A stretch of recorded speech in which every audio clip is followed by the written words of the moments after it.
Hello, friends. Welcome to the Tell It Like It Is podcast. I'm your host, Alexi Bailey, and today I have a very special guest. I have Roberto. Help me with the last name. Giraldi. Giraldi. Giraldi. Giraldi. Thank you so much for joining me today, Mr. Giraldi. How are you? Good. I'm really good. I'm really glad to be with you, Alexi. All right. I'm so glad to be with you as well. In all honesty, if you've been following the journey closely, I haven't recorded an episode in 6 months. And the episode that I recorded 6 months ago, my guest asked me not to share it. So I didn't share that. And probably before that, it was probably another 6 months. So life is always happening. I think anyone can understand that. Um, but one thing I'm really proud to say is that I'm not going to stop. So if there's a break, even if I move to a new country, I can pick up where I left off. That's the beauty of not having to answer to a sponsor or someone else who can cut the plug on me. So I'm grateful to Microsoft, Zoom, and YouTube, and all the social medias that help me to do this, and Apple for letting me have these devices so that we can do this. In the 21st century, these things are possible for most people. 20, 30 years ago, you needed a very expensive camera and all kinds of equipment. So I'm just glad I'm able to do this. And I'm glad that I'm able to find people who's interested in doing this work with me as well. Mm. Mm. Um, I know you have a beautiful script of stuff to talk about. I'm gonna start us off script, and as we go along, I want you to pull things from the script and just throw it in there. Now, so much is happening in the world, so much is happening in our lives. One of the interesting things that we've talked about is spirituality. Now, I wanted you to start us off with the song. Can you? I would love to. Thank you for asking for that, because I really appreciate being able to start that way, because it really helps me. So first, Alexi, and I just want to say, well, I want to honor the land that we're on, that we're speaking from, the original home of the Lenni Lenape people, who are still here. Most people don't know that they're still here. So my Lenni Lenape friends tell me, please tell people we're still here. They didn't exterminate us all yet. And a lot happened on this very land here in Princeton that we don't always hear about, because the history, which is something we'll get into, isn't always taught. So that's partly what I'd like to support us all in doing. I was blessed many years ago, very blessed, to be invited out to the Rosebud Reservation in South Dakota, the home of the Sichangu Lakota people. And I was invited to be part of sacred rituals and healing ceremonies. So I'd like to do some of that, because it's become part of my spiritual practice, and the way helps me get grounded, remember what's really important to me, what I really value, that I wasn't taught when I was growing up, a lot of this. And I'm so grateful for it. So I'd like to start off with just a little smudging. It's a sage stick. And I wish you could smell it. Well, I'm sending it your way, Alexi, so you can smell it through the wires. And this is sage from the reservation where we were camping as part of the ceremony. So this is purifying and helping us ground and be connected with Mother Earth, who we've so abused for so many centuries. So that helps us get a little grounded. And then I'm going to be sharing with you what's called a pipe song. This was given to me by, this is my pipe that we use, and when we smoke it, the Pope, the smoke takes the prayers, the wishes to the universe, to the Creator. And this pipe was given to me by Harold Whitehorse, who was a chief of the Sichango Lakota people, one of the chiefs there. And I was given this pipe song by my teachers, by two other teachers, and um, it's because when I was going into my first sweat lodge, which is it's a little dwelling that's built with curved branches stuck into the earth, tied together with tarps over it, and there's a hole in the center where the hot rocks are brought in from the fire outside, and they're brought into the one by one into the hole, a pit in the center of the little circle that everyone sits in. And then the flap is brought down, some water is poured on the rocks, the hot rocks, and really hot steam comes up, the hottest steam you could ever imagine. And it's pitch black in there because the flap is brought down. And then the ceremony starts, and there's healing, drumming, and I'm going to be doing some drumming. Can you hear this, Alexi? Yes. Is the volume all right, or? Yes. Okay. This this drum is given to me by Black Elk, who's an Inuit elder, and there are pictures of the Tree of Life, eagle, black-tailed deer, and white buffalo calf. All animals, of course, are sacred to the people, to the Lakota people, these especially. And the drum represents the heartbeat of the Mother Earth. And the reason they gave me this pipe song, they said, Roberto, this is when I was about ready to enter my first sweat lodge. They said, you're a good man, but you're really hard on yourself. And that, I think, still is with me probably till I move on and hopefully get better at it. But they said, so this pipe song is to remind you that you are sacred and that all life is sacred.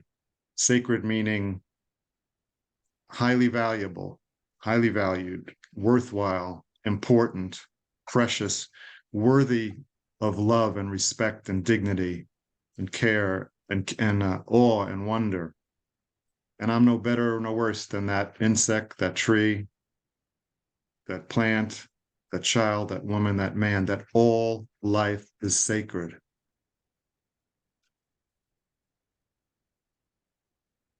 Shalom bawan in chao pelo taya yo sa yo yo ai uknash aya kaya kilo hewa kaya hewa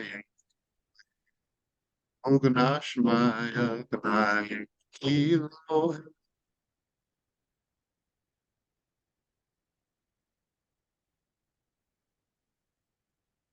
So I always think it's important to start with that just because selfishly it helps me get grounded and reminds me who I am and why I'm doing this important work.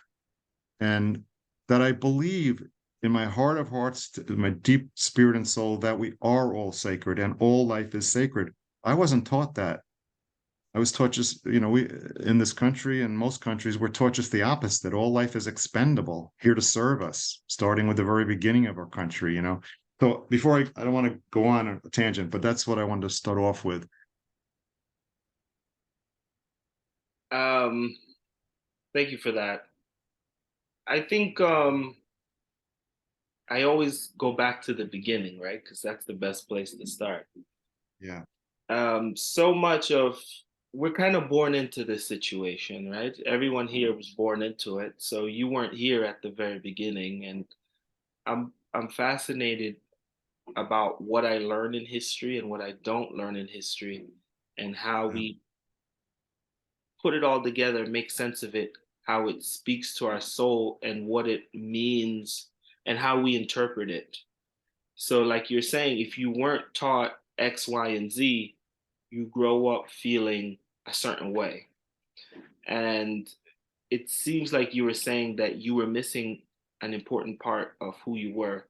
And you weren't told that you were sacred. You felt expendable. You didn't feel value. Hold on 1 second. All right, thanks for that. Sorry for that interruption. So basically, I was trying to get into understanding spiritual knowledge and how it gives us understanding of who we are in this existence, right? You're born into your body and you're given language by your parents and your superiors who are here before you. And that's your first way of learning the world. So prior to receiving the spiritual knowledge that you got with the Native Americans, what were you told? Well, I was my can I just say for a second, I want to apologize because I forgot to honor you. Okay. Uh, and I'll because I'm really grateful to you. That first of all, I'm glad we ran into each other. I'm really grateful. There's no coincidences that our paths were crossed in the whole earth. And then I'm not, do you remember how what the opening At dialogue? the hat. Yeah, I had my Veterans for Peace hat, and you said, "Isn't that an oxymoron?" And I just laughed and I said, "Oh, this guy, we're going to be brothers. We're going to be friends. We're good. We're good to go." And then I just honor you for being a Black man here in Princeton, being willing to have a podcast called "Tell It Like It Is," because my experience here in Princeton, and I don't want to offend anybody or anything because that's not my intention, but it's been a struggle for me, is that we do have to censor a lot of what we say, and which is a common thing in this country, oftentimes too. Even though we're supposed to have free speech, we're accused of being unpatriotic if we say things that anyone can take as against the norms.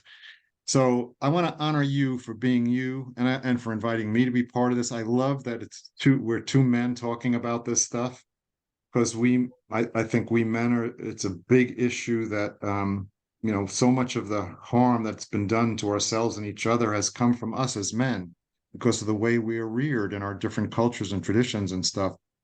And to be harsh and to be hard and to see everything as a threat. And so I love you for being willing to have this discussion with me, this guy with this color skin and hardly any hair, but and yeah. So I just wanted to say thank you for that.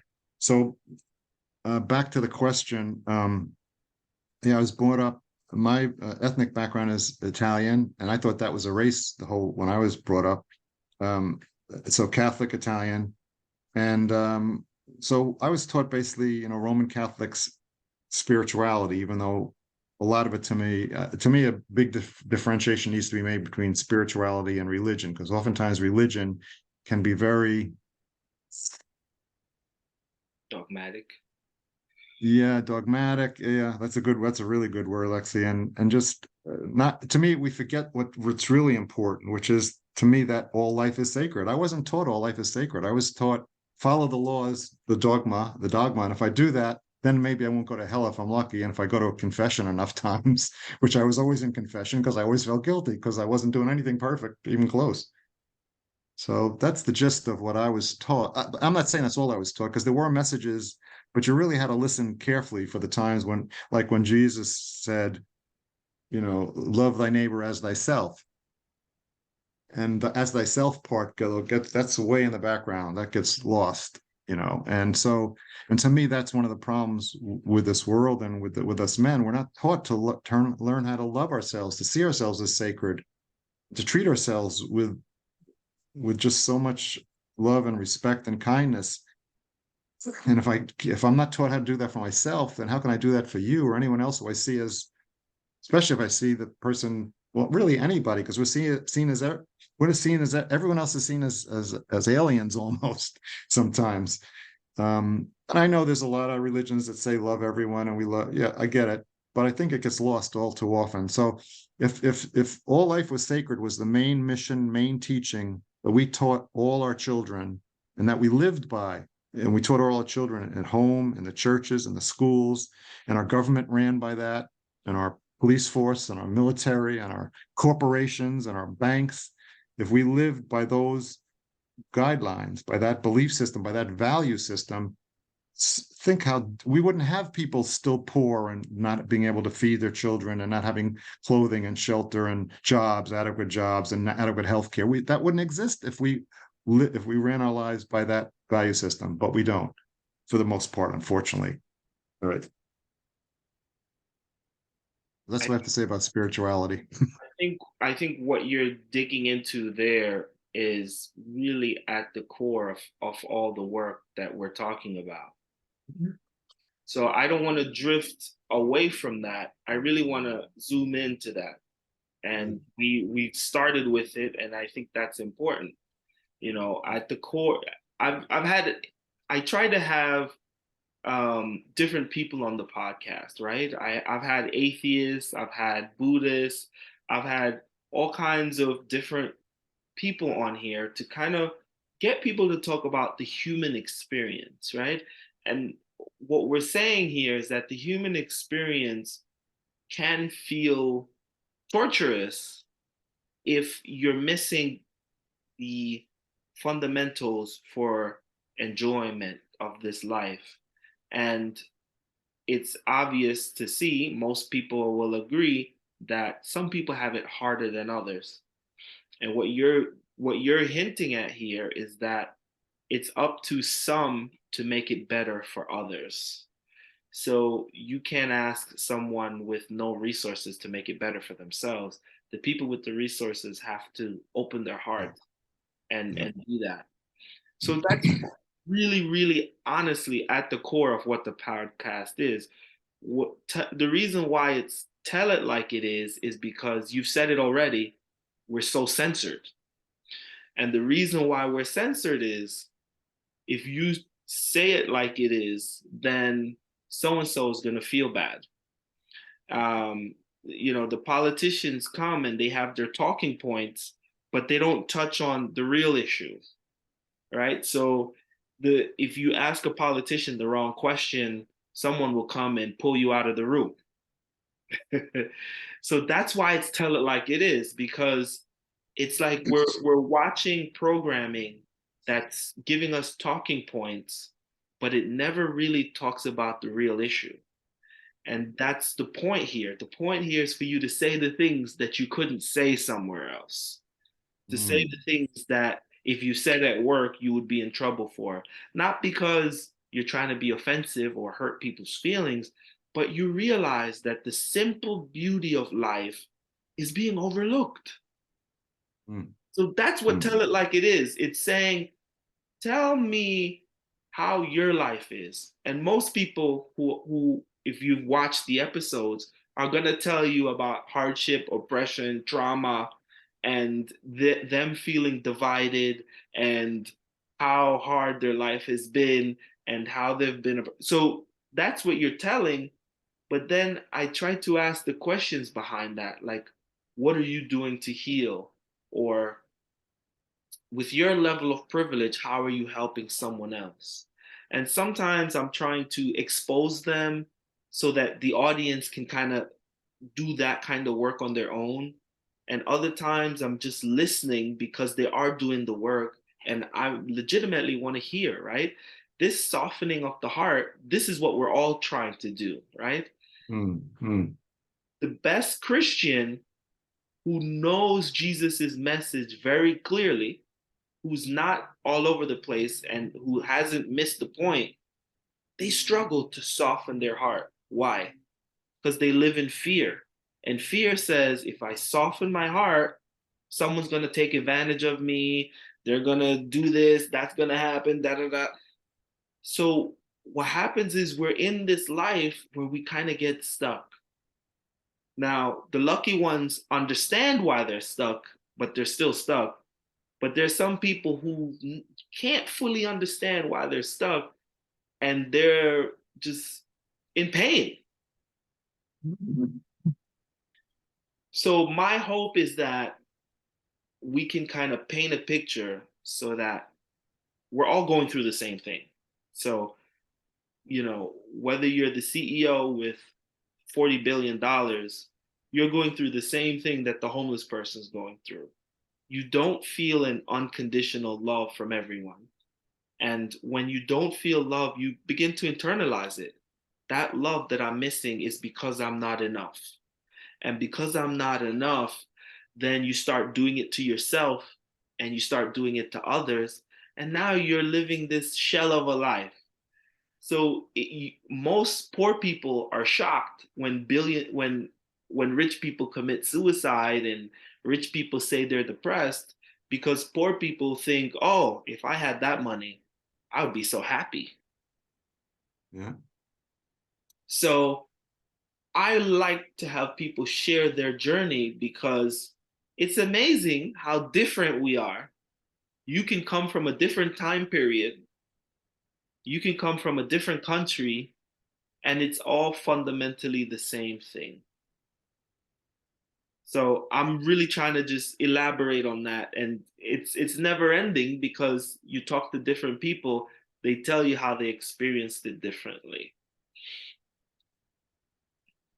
Yeah. Boy, I loved how you started. What you said was we need to learn how to soften our hearts.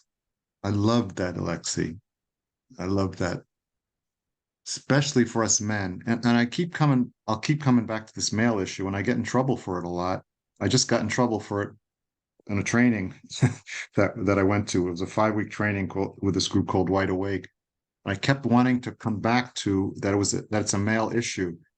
And they just wanted to see that as one subset of with a bigger issue. um, and it's because of what you just said. I think we're taught as men to do just the opposite, to not have soft hearts, because then we'd be vulnerable. Coming back to the fear you talked about, and because I think we live in a culture of fear, in a world of fear. And like Martin Luther King said, when we're filled with love, there's no room for hatred or fear. But we're afraid that we're going to not have a job, afraid there's going to be the climate issues, which the pandemic, violence, but on and on and on, fear, fear, fear, fear. And I think one could build a pretty good case for the 1% who have all the billions and billions are really living by fear as the core value. If I give up any of my, that's why I mean, I don't think they would necessarily see that, but so love, I do believe that that's the core answer. The other thing is, though, I don't think we're taught about love, what love really is, and as why so many wise people have said, it's the greatest power in the universe, I believe. But we have to be clear. To me, I wasn't taught what love really is. I think I was modeled because there was a lot of sweet warmth in my family from my mom mostly. But my dad and I had very sweet, loving moments too, uh, much later on. Um, but in the midst of all the modeling of what love is, the overlay, though, unfortunately, so often is the fear piece and the competition and the strength. And there was a book called "The Knight in Rusty Armor," I think, something like that. We men have to live in suits of rusty armor and the rust is killing us. But we can't take the suit of armor off because it's so threatening out there. Everything's a threat. Competition will be number one at all costs, no matter who you have to walk over to get there. Success, success, success. Got to be at the top. And the part, because that's so disgusting and disrespectful. That the country was started really with the people who were forced to come over here to build the country weren't paid anything. So they were, and the value is material and money. And if people are paid zero, their value is seen as zero. And we're not that far off from that. It's still the value is the people at the top who have all the money, who have the purse strings. That's the highest value in this country is wealth, material wealth, unfortunately, not love. Again, I'm not saying that all people don't, that's the case for everyone, because I think, as you so well put, I think we all hunger and love for that.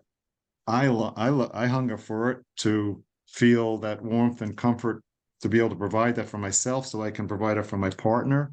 And and you and everyone else and everything else out there. But I fall short a lot, and I forget it a lot, and I get caught up in the fear. So it's not easy, and that's why I have to be so careful. I don't want to criticize the wealthy 1% because they're just doing what they were taught. If they were taught that love is and all life is sacred, they wouldn't feel the need to have to be at the top all the time and be manipulating everything else so that they don't lose any of the wealth that they have this tenuous hold on. So It's very much that.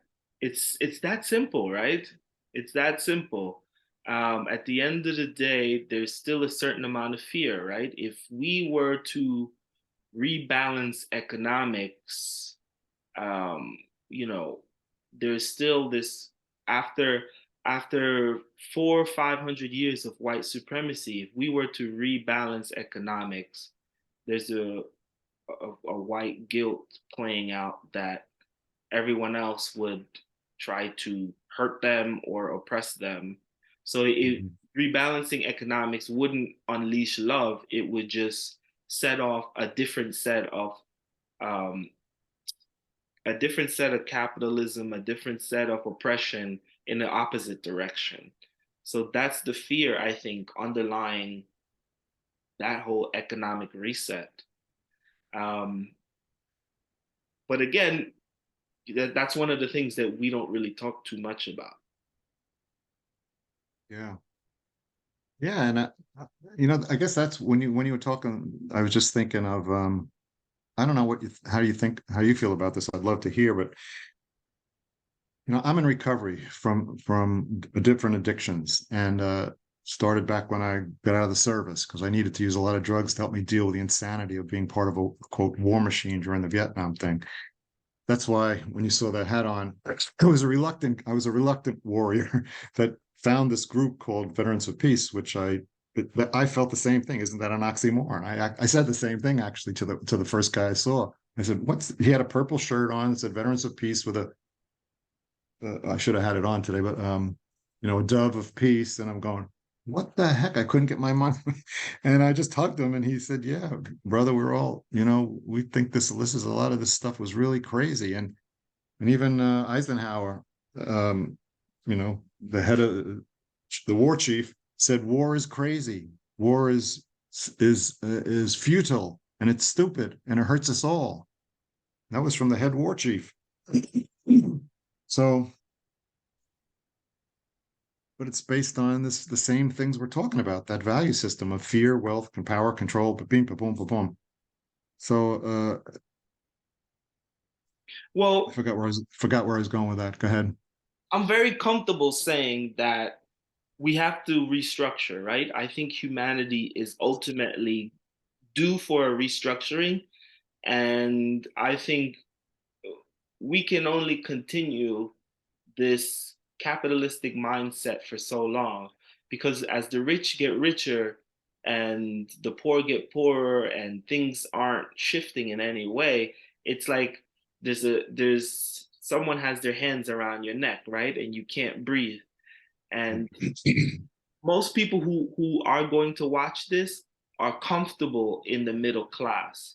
But I know there's a 20, 30, 40% of people out there who's living way below a poverty line. And it's sad because we avoid those people. And we don't avoid them because they're going to hurt us. We avoid them out of guilt. These are the people who you see with their hands open. These are the people you see driving that old car from 30 years ago.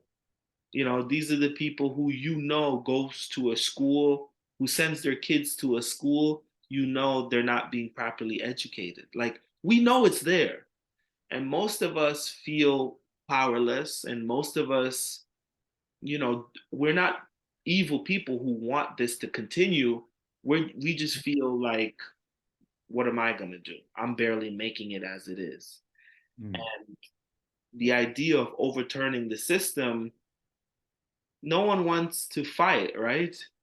And the idea is you would end up fighting. Who would you end up fighting? The police and the military, right? If we all took to the streets and demanded this reset, what would happen, right? The military and the police would get activated and we would get tear gassed and say, go back to your home. And it would really trigger this whole big thing. But I think inevitably that's where we're heading.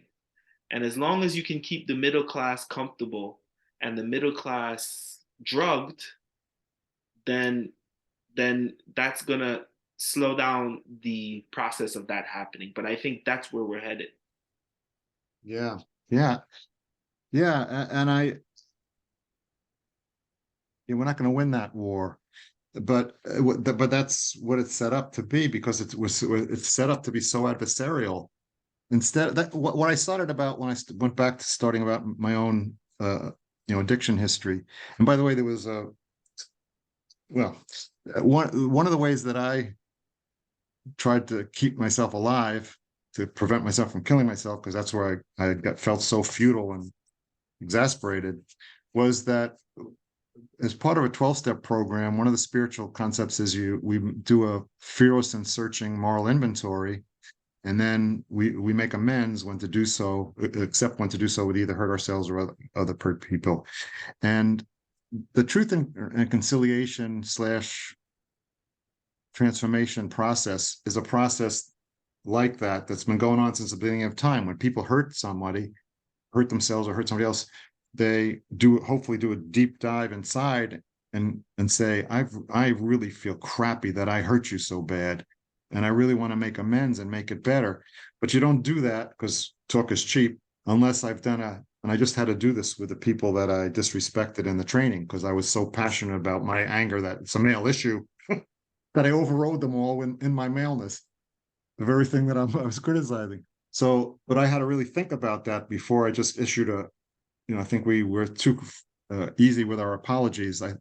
What I learned in recovery was, I don't say I'm sorry. I'm very unless I do a deep dive and say, what am I sorry for? What was the behavior I just did? Why did I do it? And what am I going to do differently to make sure that I don't repeat that behavior? Otherwise, talk is cheap. The apology isn't worth the paper it's written on. So we sent a proposal to the president and a bunch of Congress people and a governor of California, who did a small conciliation process with the native people out in California. Now, and I felt it was sincere. At least what I saw was, who knows, but at least the process. If the white men, because it's still primarily the people at the top are still basically wealthy, white, heterosexual, male, supremacy values, culture people. And not that women there's some women, people of color, or gay people, everyone's been let in the door now, but it's still mostly the white men who are running, white heterosexual males with all the wealth, who are running the show. They're the ones who have been brainwashed with that value system. And so I somehow want to find a way, and that's why I wrote some poems in one of my books about, I believe that in the heart of hearts, there are good men everywhere who want to do the right thing, who see that it's unconscionable to be having billions of dollars in the limousines and mansions when there's people begging for food and children going hungry and starving around the country, around the world, both. I know that, so there's got to be a way to, I keep hoping, believing, praying. That's why one of my poems is asking for one brave white man to stand up and say, I have screwed up here, my brothers, and we all have. We bought into a value system that hurts us all because it dehumanizes us all. It hurts our own spirits, our humanity. And we've got to acknowledge that and do whatever it takes to make it right, and keep doing whatever it takes to make it right. And we don't know exactly what it takes. I mean, we can trust our hearts, but it's got to be vetted by the people who have been so oppressed. On and on and on. And that's why one of the things I did was I came up with a proposal for, an inventory of values, because to me, it always comes back to, what are the values? And do we live by the values of integrity, of kindness, of humility, of equity? And every law and policy that comes up would have to rigorously be vetted by those by the people to make sure that it suits what the people need, and that it matches up with those values. And if it doesn't, then we keep going back to the drawing board and we keep talking about it. We don't just pass laws because they're easy and and it's expedited, and again, it serves the few but not the whole. So that's what I keep coming back to. And it's got to be us men. I don't see it any other way, because I believe it's been us men since day one in this world, not just in this country. Not again to badmouth men, because we haven't been taught how to be gentle and kind for the most part. We've been taught to do these stupid macho values. And Men, macho to me is just men are the another name for ones with the insecurity and weapons. fear. Men are the ones in the leadership positions. Men Yeah. have to take a big role in this. And I think the feminine energy in men need to step up. Ah, And we yes, yes. need women to help with that. And we need men who's mastered that to step up with that. Um, and we also need to talk about what exactly that looks like. Roberto, we're going to take a quick break here and we're going to end part one with that. And we're going to come back with part two. All life is sacred. I think that's going to be the title of this episode. All Mm, life is sacred, and we'll come back with more. beautiful.